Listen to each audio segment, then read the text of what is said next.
So I've just starting this little rant out actually at my dimples. I went here and I just did a little road trip video yesterday and missed out. They had a Toker Race Car Driver 3 game here that I saw, and I had it for the PlayStation 2, but I wasn't sure if it was 2 or 3 that I had. So I went home to research, and I called them up, and they had already sold it. And all the other stores didn't have it either. So they did have a copy of, right here, I just bought Forza 3 Motorsport, which I loved. I had this and Forza 2 back in the day. This has a rendition of my Hemi truck. It actually has, I think, better tracks than Forza 4. And I forgot, I wish I had never got rid of it. After I got Forza 4, I felt I didn't have the need to play this one. But I wanted this one back. I love the track selection. They have Le Mans, some other really cool European tracks in here. And I love the array of cars. And I also got this Dark Void game that I saw yesterday. I know it's got mixed reviews, but I wanted to go ahead and get it and, check it out. I love the jetpack concept. So I picked up a couple games. I thought I'd come back over here, and then I would start my road trip from here, pretty much. Let me get my car started here. This is my new 2014 Malibu, which I'm just firing up now. It's pretty cool. It's got this onboard computer deal and backup cameras. It's pretty neat if you put it in reverse. I've got to shut my radio off though. It's got a nice Sirius radio deal in it. It's got some really cool gauges, just like they have in the Camaro, the same steering wheel and gauges that they've got in the new Camaros. It also has this kind of a blue ambient lighting that wraps all the way around at night, like blue neon. It's really cool. They have it on the Camaros too. And it goes into your door panels, and it's really cozy at nighttime. But anyway, let me get my seatbelt on.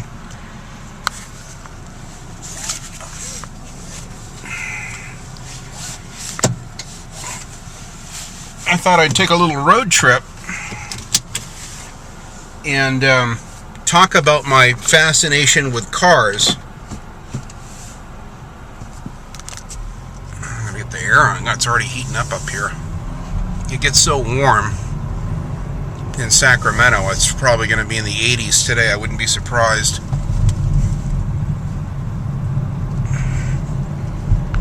This is a nice little drive. There's a Ferrari right there. This is a nice part of town. There's a lot of nice high-end cars, Ferraris and Lamborghinis and Mustangs and Corvettes and what have you up here. In fact, Eddie Murphy, the actor, he lives not far from here in Granite Bay, which is where we're heading right now. Sammy Hagar, the singer that was with Van Halen, he also lives not too far from here and has a restaurant up here as well, a nightclub. You can go in and get drinks. And so I've seen Sammy Hagar twice. He's got a really cool lowered red Chevy Blazer that's really tricked out. It says Red Rocker on the license plate. I've actually pulled up next to him, given him the thumbs up a couple times.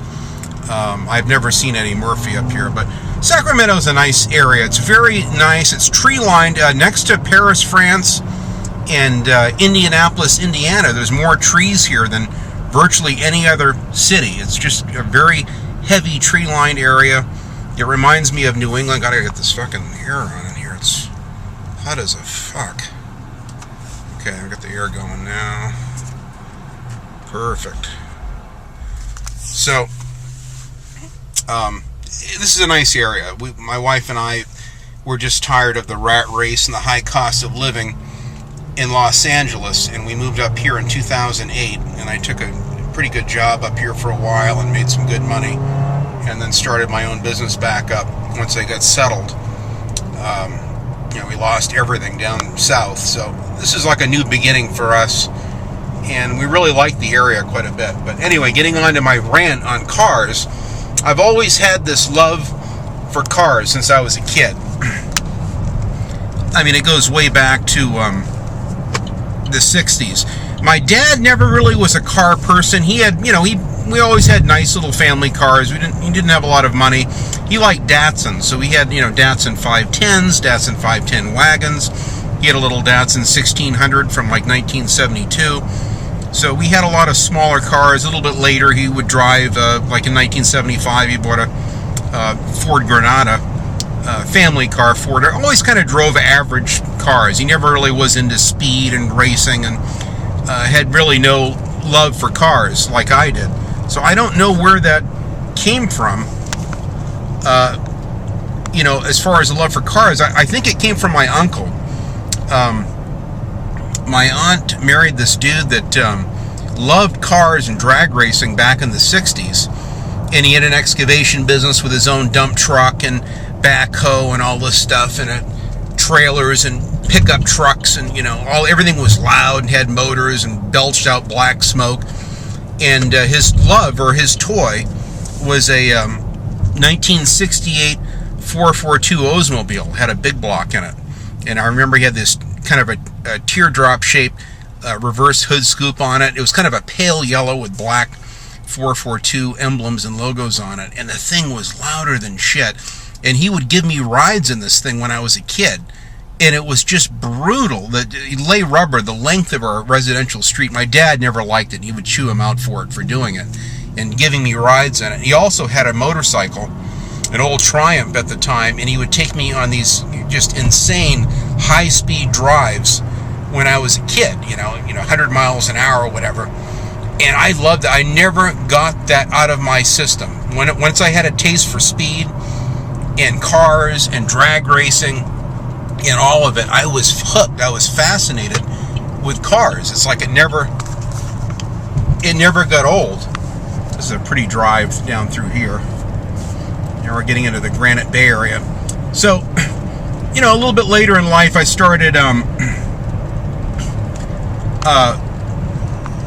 I discovered movies. I think it was like 1969. There was a film that was called "It's a Mad, Mad, Mad, Mad World," and it had a wide range of huge cast in it, all these great actors and comedians, and it was a really killer film from the early 60s. Well, eventually, I think it was like 69, it made it to television, and my parents let me stay up late and watch it. And that film, in conjunction with my uncle's Wild Rides, sold me on cars. I just couldn't believe the cars and the way the cars were taken out of their natural environments and elements and launching off cliffs and flying around corners. And when I would play with my Hot Wheels and my Matchbox toys at the time, and I never get tired of pretending that I was, racing from that film. I loved that movie.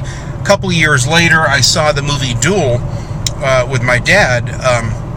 It was like a made-for-TV film, and I remember when it premiered. I think it was in 71 or 2 or something, and it had Dennis Weaver driving this little kind of a red Plymouth Valiant, and against this big, this old Peterbilt truck.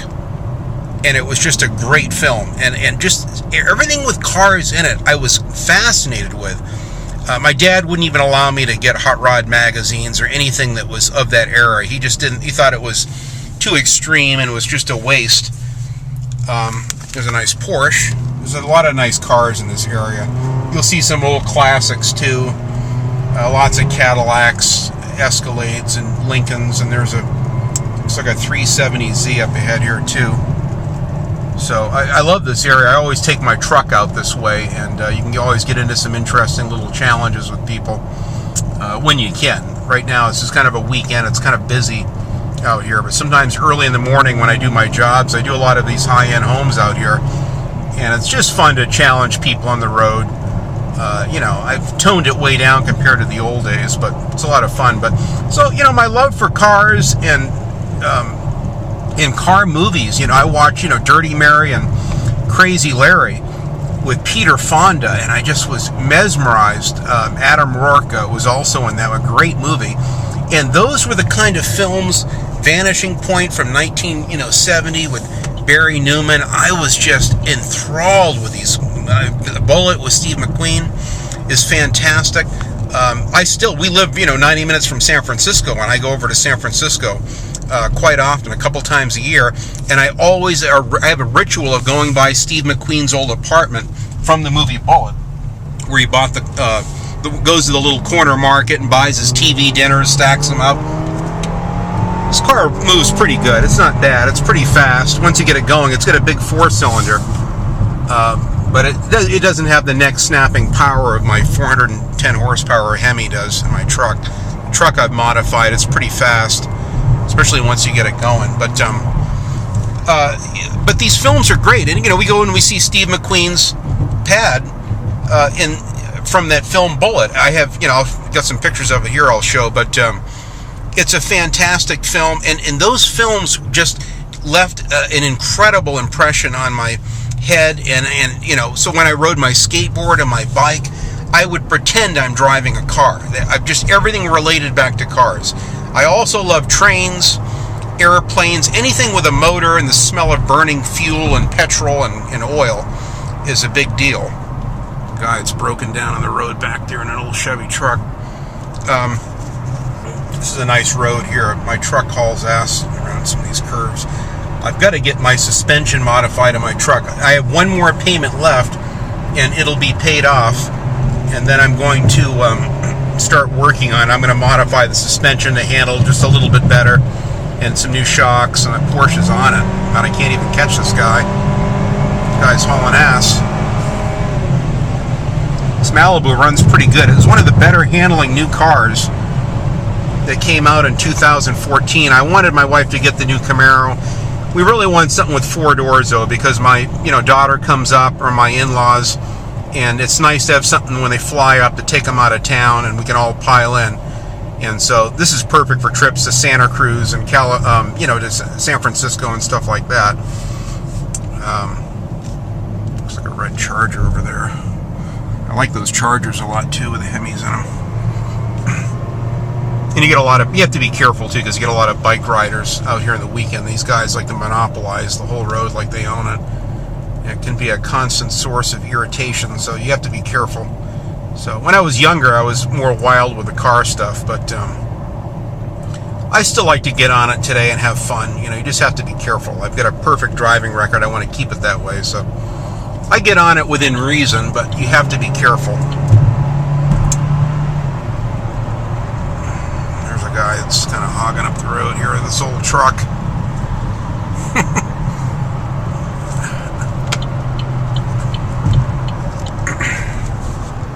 We're going to be going by the Folsom Lake, and I'll take you by the entrance of the Folsom Prison, where Johnny Cash made famous many of his songs and did his live performance there. Folsom's a beautiful little area. We wanted to buy a house here, but it's really expensive. It's just kind of out of reach for us. This Porsche hauling ass. So we'll take a little jaunt up by the Folsom prison here, and I'll show you the Folsom Lake, and just kind of take some back roads while I'm doing my little rant here.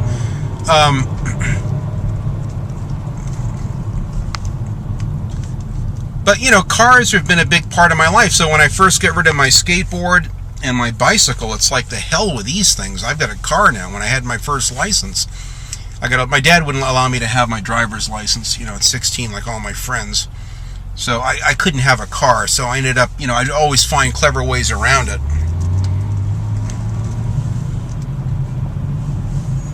This is a hydro dam here, electric plant. Right here, we're going to go by.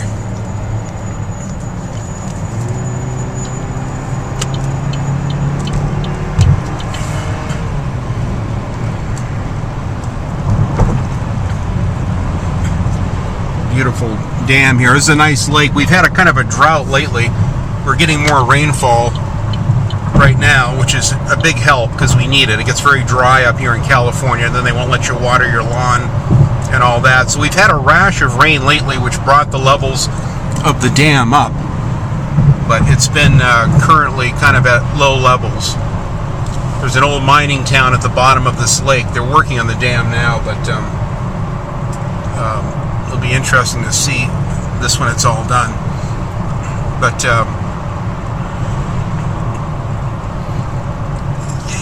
the car thing was a big deal. So when I got my first license, in 1980, I saved up. All my friends would blow their money. I had a full-time job in a nursing home. It was a terrible job, shit job, literally.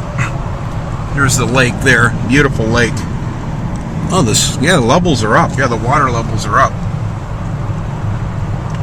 And there's a lot of nice winding roads around here, and beautiful hiking trails and places to go off. I'll go down by the entrance of the Folsom Prison. I don't know how far they'll let me get in, but we'll see.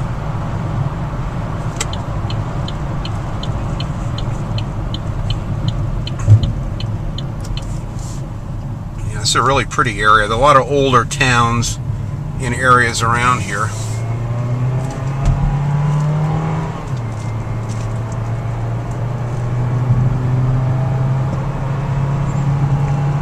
So the car thing was big. So when I got my first car, I never looked back. You know, that was it.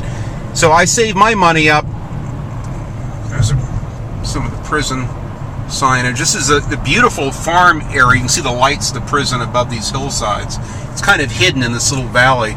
The Folsom Prison is one of the larger prisons in California.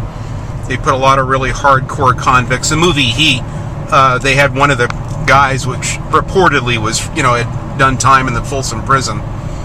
It's a lot of notorious bank robbers and, you know, unsavory types that end up here. But we'll see. I'll see if I can get in there. I don't know how far they'll let me. I may have to go and do a U-turn. But we'll scope it out. It's a pretty area, though. I love this area quite a bit. I just get up here just to get away and take a little drive sometimes. So, you know, my friends wasted all their money on booze and weed and chicks and all that stuff. Here it is here. There's the Folsom Prison sign. I don't know, they may not like me filming in here. I don't know how far I can get. Oops, no stopping or turning around on the road. Okay, I better. There's a Folsom State Prison monument sign there.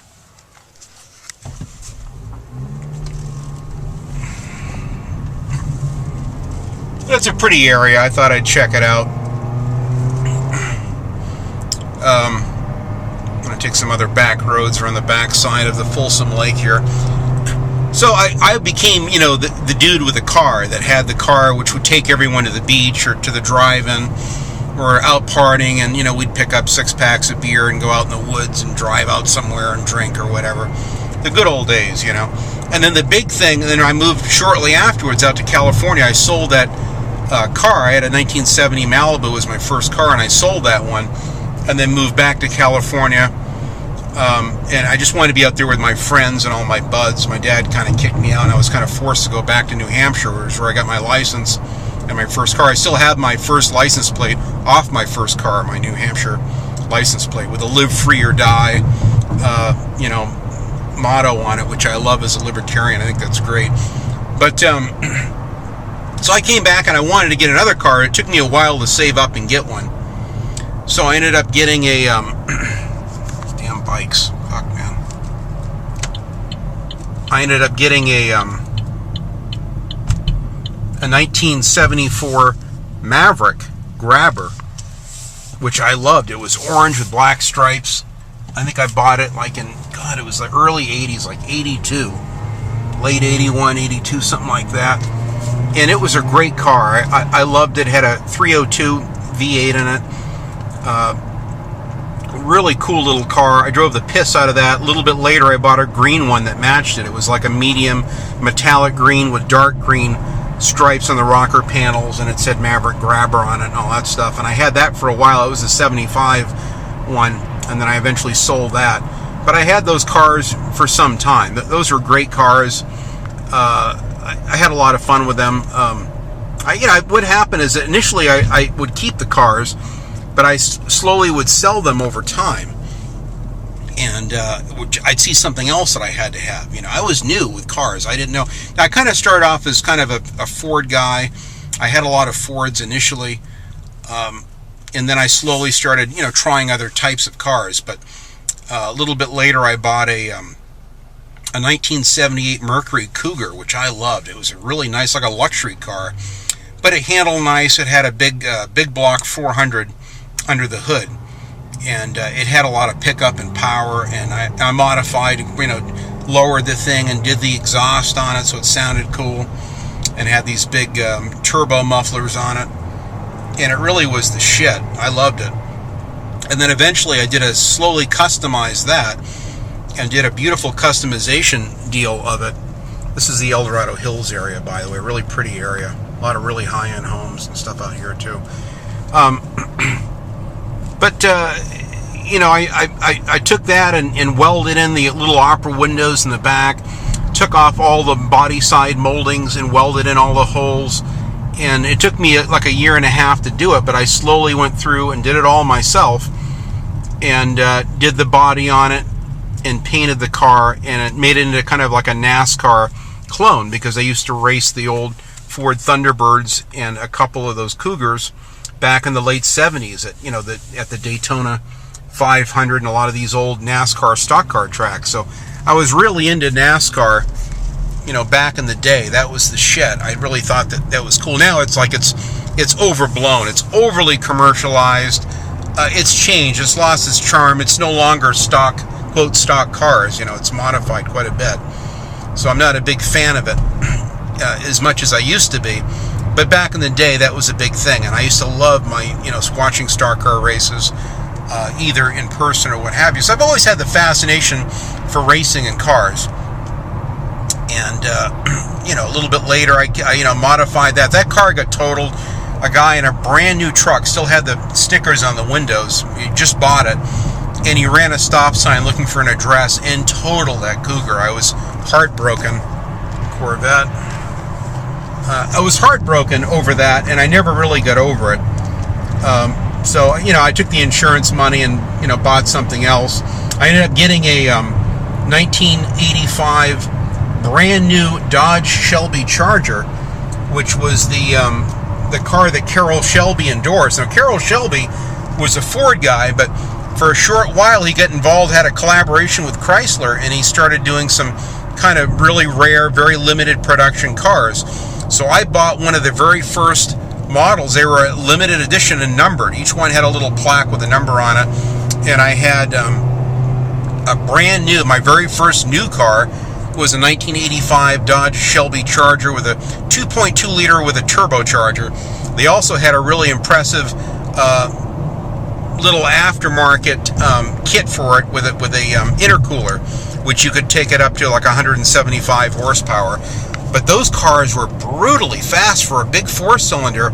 I mean, you could smoke brand new 5.0 Mustangs. Most of my friends had brand new Mustangs in '85 or the new Camaro Z28s, which are pretty fast. This little Shelby Charger would blow them away off the line. You could just smoke the tires right off the finish line off every stoplight and eat these guys up. So I had a lot of fun with that car. I had that car for quite a while. I ended up rolling it. I was going up with a friend of mine, got out of the Air Force and came back, and we pulled an all-nighter, and we went up road racing late at night, and I took a corner at well over 90 and went into a four-wheel drift, hit a big granite boulder that they had cut part of the roadway away, a bunch of these rocks, and I actually drove up the boulder and launched the car through the trees and rolled it. I mean, just destroyed the car. Luckily, we just walked away with a few minor glass cuts and scratches. Nothing that was too bad, no broken bones or anything like that. So we're very fortunate to walk away from that one. So that was my first really hardcore wreck. And of course, it ruined the car. I mean, the insurance paid it off, and that was the end of that. I didn't have to worry about it.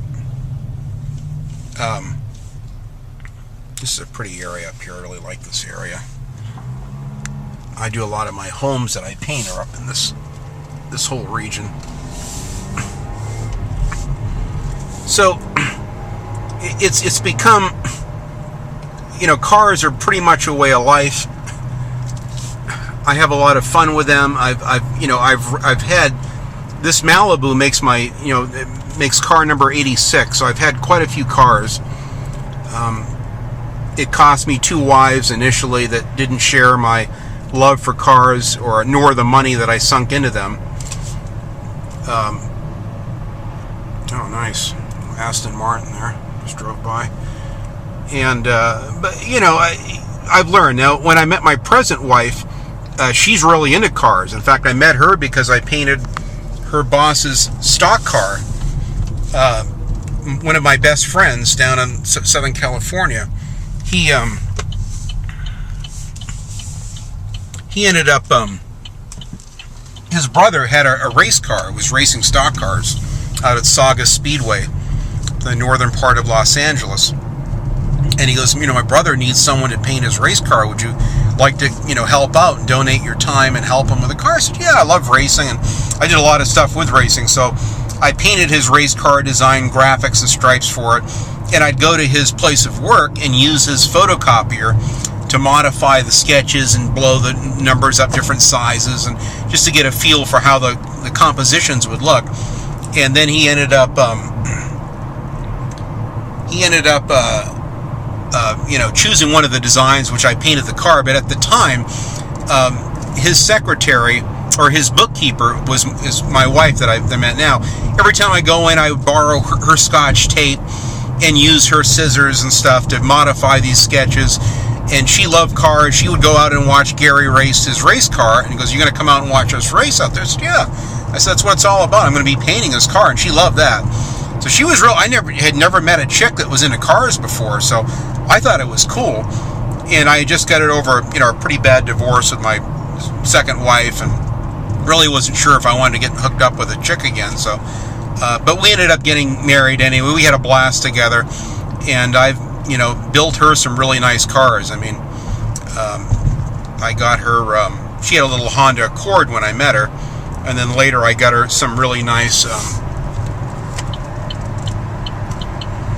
I got her my black 91 Trans Am, which I pretty much got for her to drive until I got totaled on the way out to Vegas. A guy was falling asleep behind the wheel and weaved over and pushed us into a guardrail, unfortunately, and it totaled the whole front of the car. So I only have a couple of pictures of it, unfortunately, after it was wrecked. It was a beautiful car, lowered, tinted windows. It sounded awesome. It had the Corvette tune-port motor in it. Hauled ass, so I was sad to see it go. But when we sold that, or the insurance paid it off, I went out and I bought my 1972 Corvette. It was kind of an eggplant color purple, and I fixed it up, but that was my wife's car to drive. She loved that car, and she took that to work in Newport Beach and drove it to work every single day, and that was kind of her car to drive. So I thought that was kind of novel. That she loved fast cars, and she's been with me in that Corvette, would do over 150, about 152 miles an hour, and so she's been with me for some really fast rides on the freeway with that car. That car rocketed, and I eventually rebuilt the motor in that thing and put some serious money into it. But that was just one of many cars that I had in the 90s. In the meantime, I went through lots of average cars and Ford LTD station wagons. I've had 5 different Chevy and Ford and Buick station wagons over the years. I had several Lincoln Continentals. Some of them, I had an old 1965 suicide door Continental Lincoln that had a 430 engine. I loved that car quite a bit. And then a little bit later, I bought a 1966 two-door Lincoln with really low miles, like 65,000 original miles, from an old lady. And I lowered that and put these big glass packs on it, exhaust, and then these moon disc wheels on it. And it just looked and sounded epic. And we drove that thing. I drive it 1,400-mile round-trip drives up to the Reno Air Races up in Reno, Nevada from Southern California. Beautiful drive all the way up there. We always had a blast. And that was epic times behind the wheel of that car. And I sold that car to a stuntman that saw it at one of my cruise night deals. But for years, I was a big part of the cruising scene. It was portrayed in movies like Corvette Summer. If you've ever seen the Corvette Summer movie, you would recognize it. There's some really good street racing scenes in that movie, and many other films. Aloha, Bobby and Rose kind of showed the whole cruising scene in LA back in the day. Two-Lane Blacktop showed more or less a street racing scene that was prevalent, down at that time in LA, which I was a big part of. So I had lots of average cars, lots of old Mustangs, hot rods. I had an old GTO convertible. I had a 1970 Buick Skylark convertible with a really killer aluminum head, rare Buick motor in it with a 4-speed. What happens is that you'd see cars that you just have to have, and basically, everything you'd see something else that you wanted.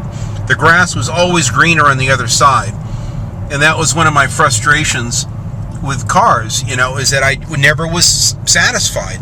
It's kind of like how I am with video games now. When you can have virtually any game you want, it almost immobilizes you with indecision. So I had friends like, dude, man, that car is bad. Yeah, I know, but dude, did you see my friend Chevelle? No, that's what I want. I got to get a Chevelle. So I've had 3 Malibus or Chevelles. They call them Malibus and Chevelles.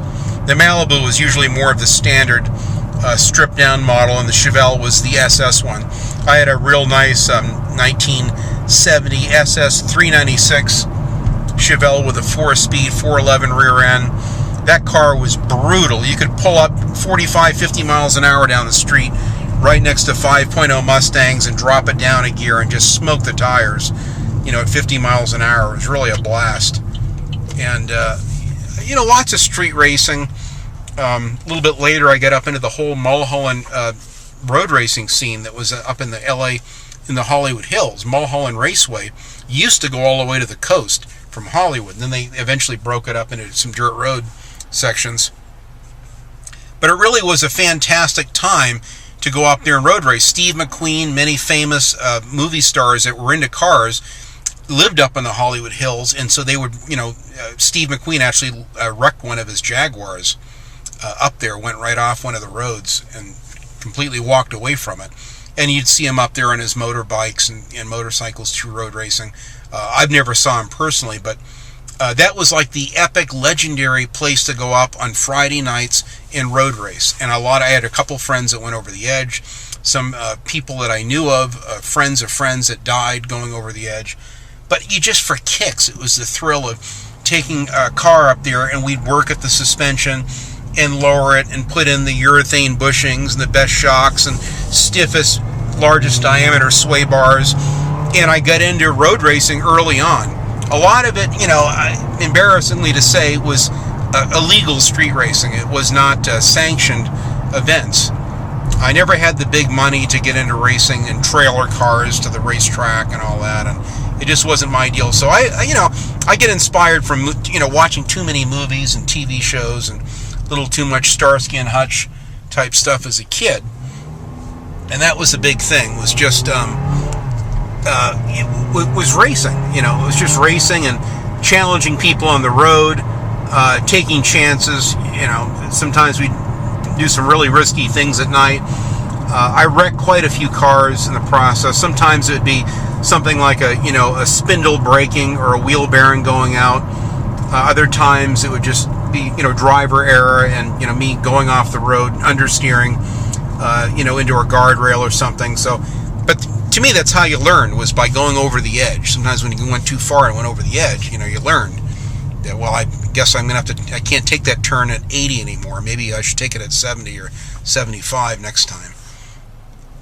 So, that was the big thing, was to see what you can get away with.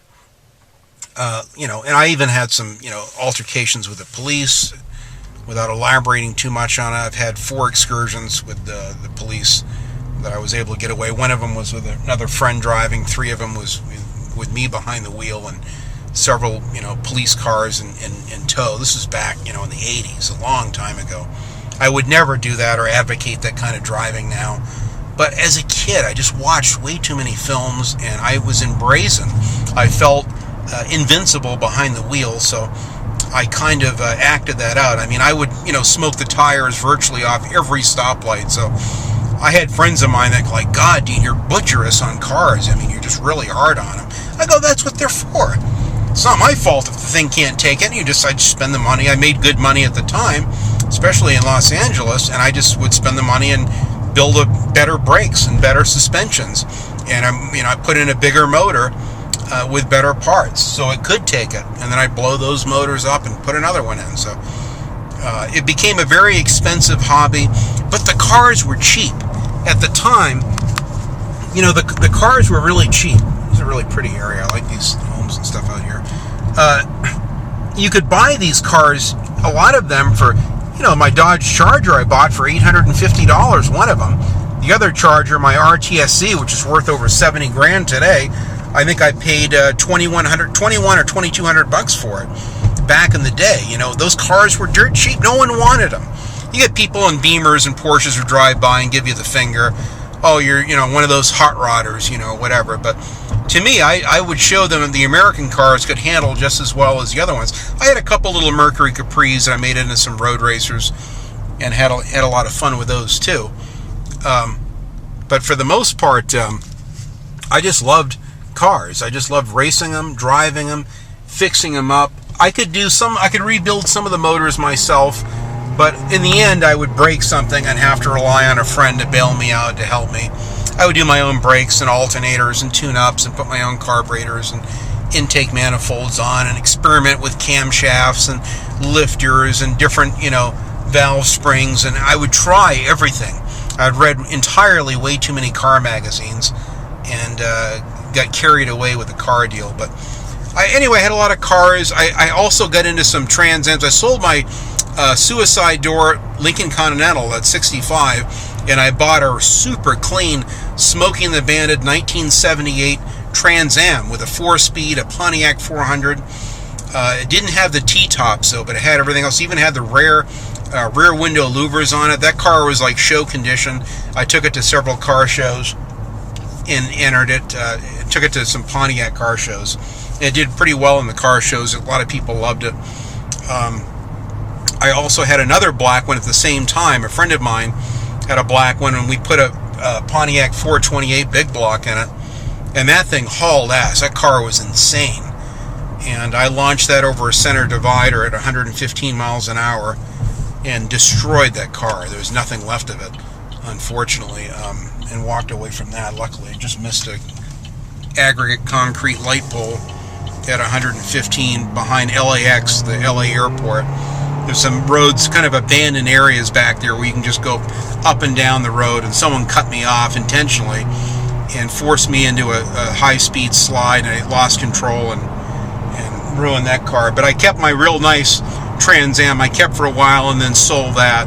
I would just see something else I wanted. I had a 1970 SS Camaro that I bought and lovingly took completely down. It had a brand new killer motor, but the body was rough. So I took the body, stripped it down, sanded it, did the body work myself. A friend of mine actually painted it for me because I wanted a nice paint job. We did, the original orange color, but I put white stripes on it and put all new emblems for it and the badging and new chrome trim pieces and the rims and everything that I wanted for it. And I love that car. My wife kind of wishes that I had kept that one because it was one of the nicer Camaros that I had. I had an 89 RS Camaro, kind of like the IROC Camaro. It handled awesome, had a great motor. It had a Chevy 350 in it. Really nice, very reliable car, handled great. The Chevys are really the best handling American cars that you can buy. The Fords have good power, they're fast, good for drag racing, but the suspensions are shit. They just can't take cornering at all. You have to put a tremendous amount of money into them to get them to handle. This is a pretty drive. I did a rant in my truck out here years ago, or about a year ago, I guess. It's a pretty road. I've done some jobs way out here. It's going out to an area called Cameron Park. It's a really pretty area. I used to live back in the early 80s. It's a nice road. You got to be careful passing, though, on this one. Way out in the country. Lots of little country homes and farms and quiet areas. You can buy some land out here fairly cheap and settle down. It's really nice, really pretty. Lots of oak trees and what have you out here. But so the car thing it was just big. I mean, I had a lot of cars. I have a list somewhere itemized with every single car.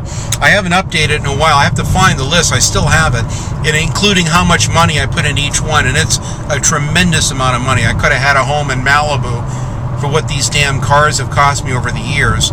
I just sold them all. When times got tough in the late 2000s, 2007, 2008, I was forced to sell off quite a few of them. And that was pretty much the end of it, with the cars. And I had some newer cars. We had a really nice brand new 2002 SS Monte Carlo that was just like a nice cruiser. I bought a 2003 little Chevy Blazer Extreme with a 4.3 Vortec V6 in it.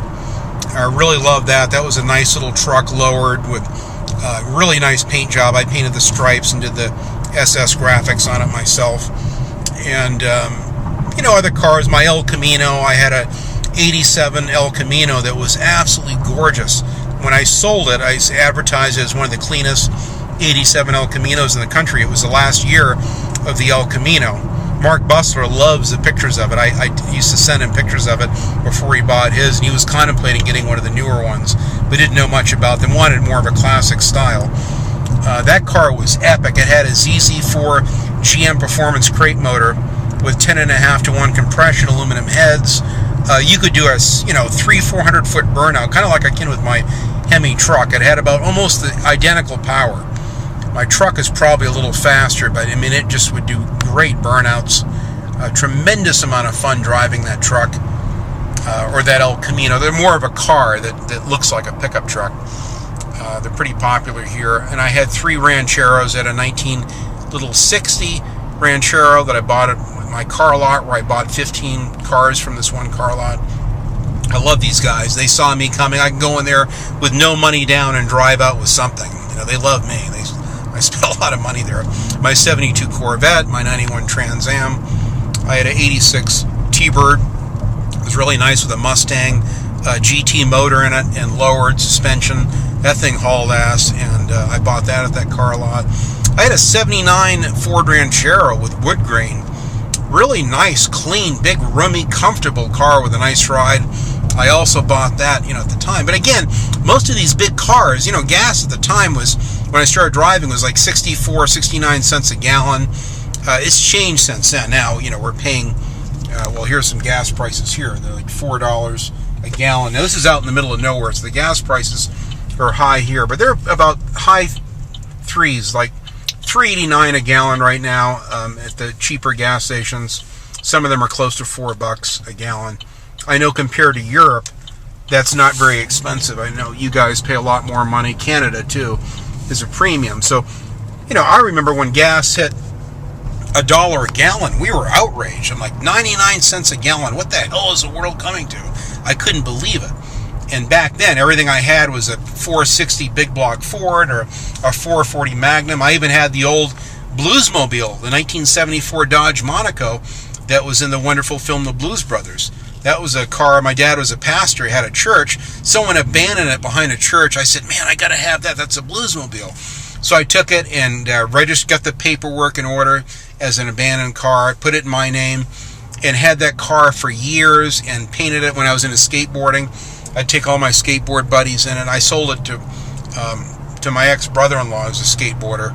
In fact, he was just over at my house with my nephew recently, and we talked about that car. It had a 440 Magnum, and loved that car. We'd all pile in it for our skateboard trips. I painted it kind of a navy blue color, which was really cool at the time, but kind of like an undercover car. But, I can't even remember half of the cars. Old Mercury Marquis, old Chevy Impalas, just tons of cars. I never really had any imports. I did have one 1995 Nissan 240 SX. We had kind of a pearl white paint job. Sadly, I don't have any pictures of that car available. I wish I did. It had a really nice $2,000 Alpine stereo system in it that was just incredible. I used to listen to Nine Inch Nails and Rammstein, just full bore in that thing, and it would shake, pound the windows in it. It would actually make you nauseous. The sound system was so loud in the car. But I sold that car, got a lot of miles. It was like a 1 year only motor that was in that thing. Really hard to get parts for. And that was sadly the last import that I ever had. That and my wife's 89 Honda Accord that we had. That was a good, reliable car. But I've always liked the American cars, the American styling. I've been loyal to buying only American cars. I almost bought an XJ12 Jag. It was an 89 Jag, and instead I bought my 85 Corvette. It was on a car lot, a beautiful gold one. And my karate teacher had the same car, but he had a dark green one, and told me, Dean, don't buy that car. He said, I've had nothing but problems with mine. It just breaks down constantly. It's always in the repair shop. The bills are not cheap on it. So I always wanted that XJ12 two-door Jag, and I sadly passed on it. But I did get my 85 Corvette, which I loved. It was one of my favorite cars, and I blew that thing up doing 135 uphill on the freeway, and blew the timing chain, went sky high, grenaded, mushroomed every lifter, bent every push rod and valve in it. The timing chain, when it disintegrated, the whole timing cover looked like a shotgun went through it. So I built an even faster motor for that. That was killer. I love that 85 Vet. When I met my wife, I was driving that car. I had also had a Dodge 600 ES convertible when I met her as well. And then I bought a little Chevy S10 shortly after, along with my black Corvette that was got better mileage and for my business. So, and I've had several Chevy trucks. I had another white Chevy truck when I had my 72 Corvette, an older 85 Chevy truck, and lots of utilitarian vehicles and station wagons and pickup trucks and Chevy Blazers and GMC Jimmys, that kind of thing. I eventually had a really nice 85 Ford Bronco with a 4-inch lift kit, 35-inch tires. I had about 15 grand in the drivetrain and the motor and that. Built a killer 351 Windsor motor from hell in that thing. It really, it ran great, and it was great for off-road driving. You take jumps at 70, 80 miles an hour on these dirt roads out in the desert, and had a lot of fun with that. I couldn't get it smogged anymore, and I was kind of forced to sell it. California's got an extremely stringent smog law, and if any vehicle gets labeled a, quote, gross polluter, you might as well just take a shovel to it. So that was a victim of that smog thing. The only car that I really lost just because of the smog. But, it is what it is. I'm more for the environment now. When I was younger, I didn't care about stuff like, the environment and polluting and stuff like that. I'm a little bit more conscientious. This car we have now is really good for the environment. It gets incredibly 36 miles per gallon. It's a 4-cylinder. The engine actually shuts off at the lights. It's really cool. So it saves gas. It really is good for gas mileage and for driving. I love the car to death. It's been really reliable so far. We're dying to take it on a road trip to San Francisco or Santa Cruz soon, and I'll get some pictures and I'll film a little road trip when I do take one. But it's a lifetime of cars anyway. I can go on and on. I can't remember most of them. Years of bong resin has just eroded my memory. But I do have a list of most of them. I found some pictures recently, and I scanned some of them, and it brought back a lot of memories. I said, I'll do a rant and just kind of pontificate about my love for cars and racing. And, I worked for Dick Goldstrand, speaking of racing, who was kind of the Carroll Shelby of Corvettes. Let me get on the freeway here and start heading back. I'm way out in the country now. He's kind of the Carroll Shelby of Corvettes. And it was a real privilege to work for him. We did many of the movie stars' cars.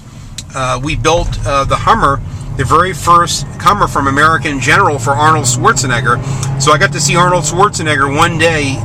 He came in and looked at it when we had it almost done and loved it. He had a big Austrian grin on his face. And he took the car out. It wasn't quite finished yet. But my friend who got me the job there remembered the car well. The drive with Arnie, and Arnie took it down Jefferson Boulevard in Culver City, and then hit the brake and launched over a center divider, smoked the tires, and came back. We put a Corvette LT1 tune port injection motor in it.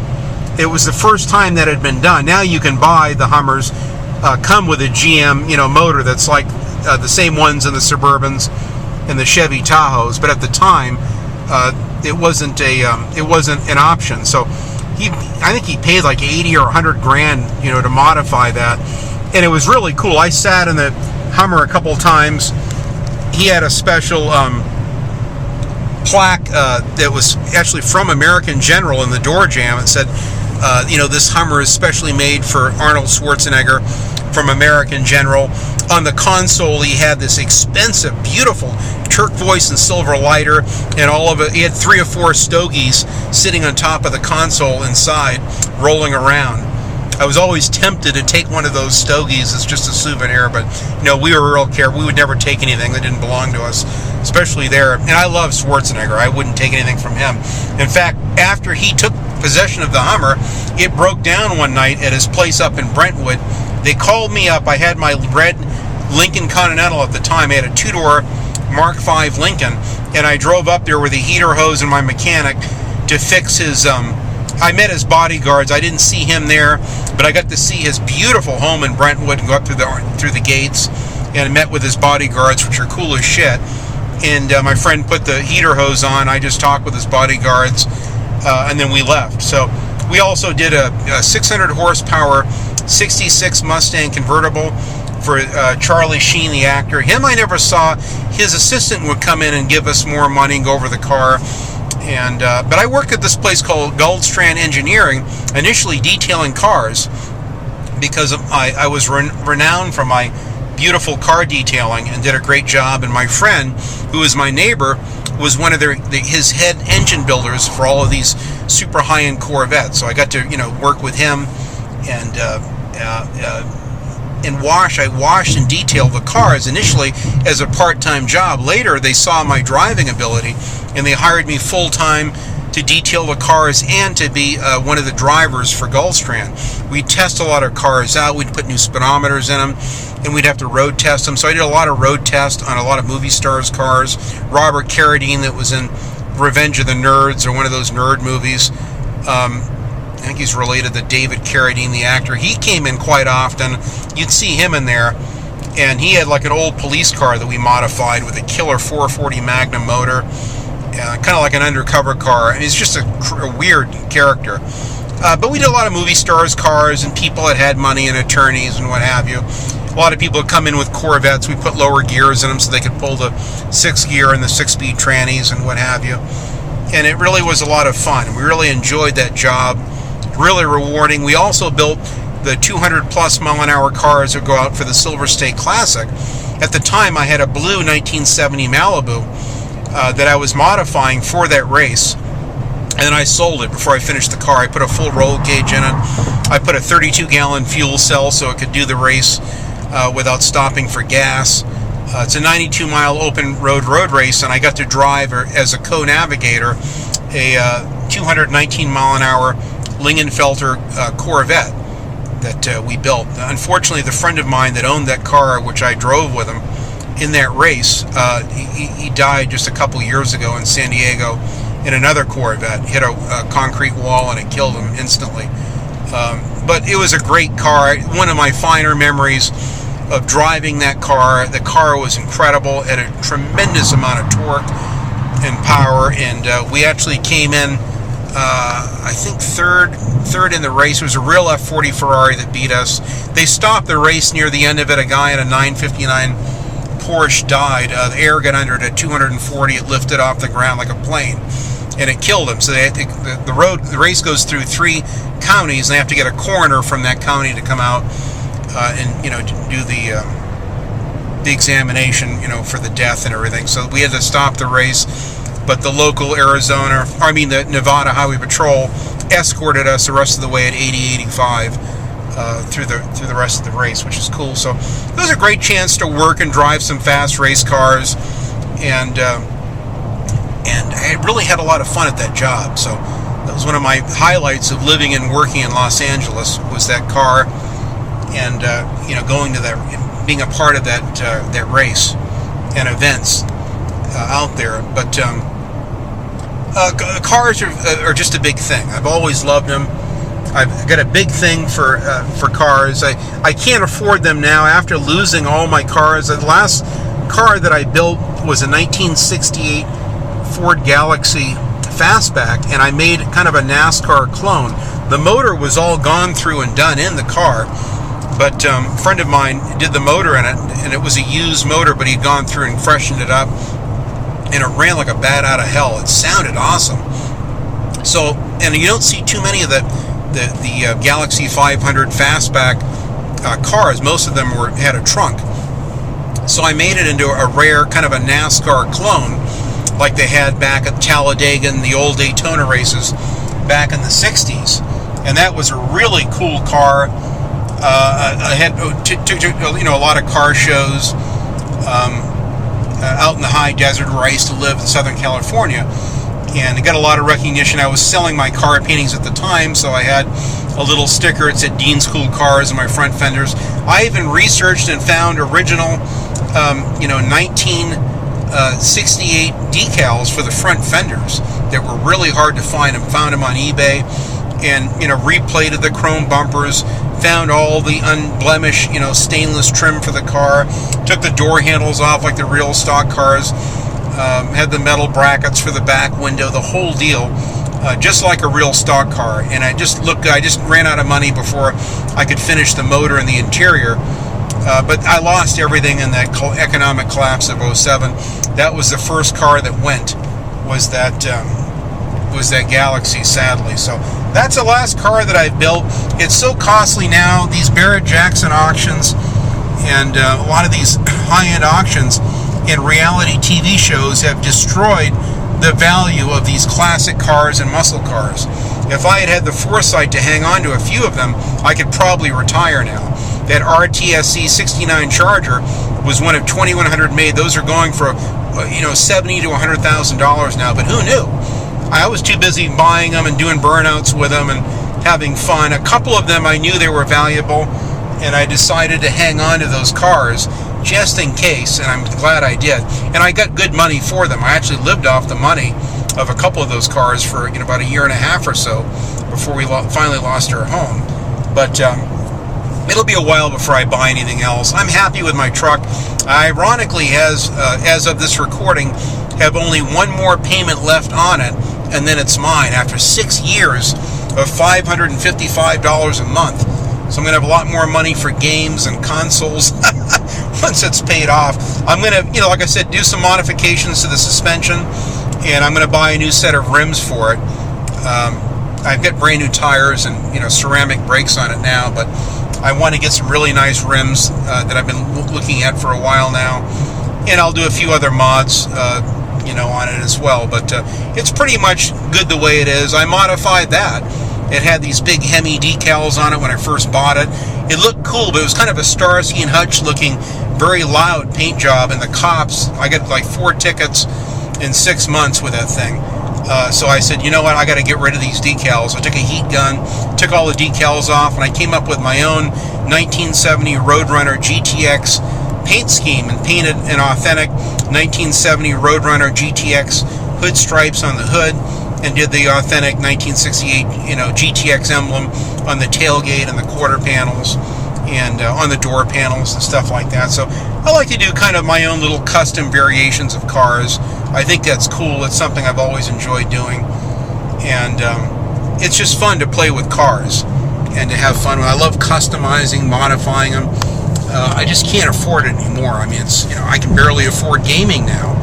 Even that's going up in value. But I'm hoping, I'm putting my wife first. She sacrificed and went without for years for my car fetish. So I'm trying to make it up to her now and get the house up to speed.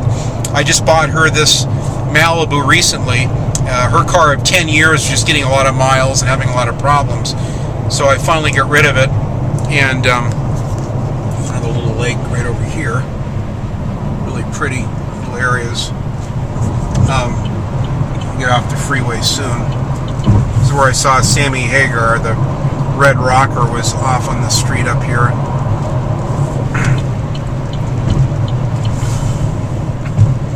So, we'll see. I don't know what the future is going to be, but I'd like to get another Corvette. But this time I'm going to get an older one, maybe another 80s Corvette. I really like the clean style of the late 80s Vettes. You can pick them up for a song, $5,000 to $5,000, $7,500, $10,000, $12,000 for a really clean one. And I've seen some good deals. I just don't have the money right now. And then of course you got to put money into them. They got to fix get rid of all the old parts and get them up to speed and all that. So and then of course painting and interiors. It all adds up. The cost of vehicle restoration has gone through the ceiling since the economic collapse of 2007 and 8. It costs so much money. The environmentalists are making it hard to replate chrome bumpers and trim and stuff like that. It's just becoming very, very costly. And I'm seriously don't know if I can do another muscle car. It's too much. It's lost its charm for me. The prices are astronomical.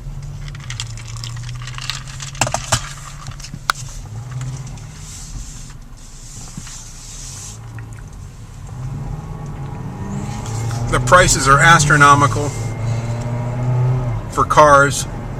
And the new Corvettes I just looked at and sat in when we bought my wife's car, and I just can't afford them. There's a nice vet there.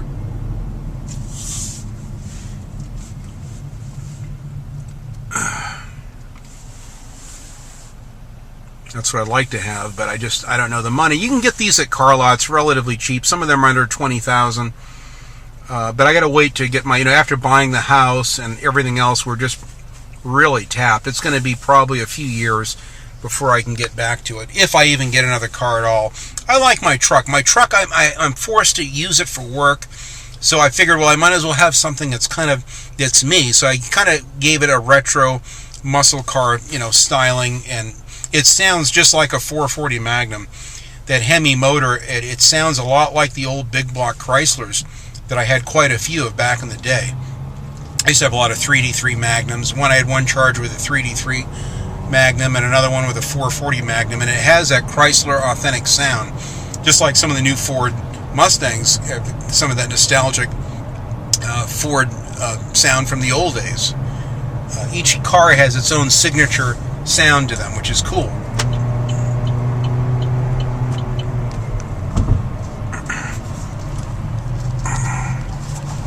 Traffic, we're back into the good old Sacramento traffic now, but I used to live up here, not far from here. The last house that I was renting was up here. It was a really nice house, but we just couldn't afford it. There's a nice 1970s Chevelle or Malibu right there. You still see, in America, you see lots of old cars on the road, but because of all the reality TV shows and the auctions, everyone thinks their car is worth $1 million. So the day of the $1,000 and $2,500 cars are long gone. Now everything is big bucks. Everyone wants $10,000 for an old beat up Thrasher that you need to put another $20,000 to restore it. So it's lost its charm. I refuse to pay those high prices. I won't do it. But I enjoy other people's cars. I see them on the street. I give them a thumbs up. I still have lots of friends that still have their muscle cars. Some of them were fortunate enough to be able to hang on to them. I wish I could have. If I had known I was going to lose my house anyway, I would have kept one or two of them. But who the hell knew? I believe in you. You take care of your family and do what you have to do at all costs. So the cars were the first thing to go. And since losing the home and my 5 muscle cars that I had, I won't do that again. I won't put my family in that situation again. I'm still, I just gave my daughter a loan again recently, bailing her out. She's on her own in her early 20s, but it's expensive to live. And so to me, my priorities have shifted. Cars are nice. I like to watch them on TV. I like to watch YouTube videos on them. I still go to car shows and go to occasionally go to races, drag races or road races. But we don't live too far from the Infineon Speedway and Laguna Seca Raceway. It's just a couple hours away. So we have a lot of really good racing up here in Northern California, if you want that, from NASCAR to, other race cars, Formula Ford cars, stuff like that. Lots of cool racing. Over in Petaluma where they filmed American Graffiti, they have a wonderful annual car show over there with some wonderful old cars. And it's really nostalgic. Lots of 50s and 60s cars. We love driving over there and checking out those deals. So it's fun. It's the cars are a blast, but I'm not obsessed with them to the same degree where I'm going to mortgage my home to pay for my expensive hobby.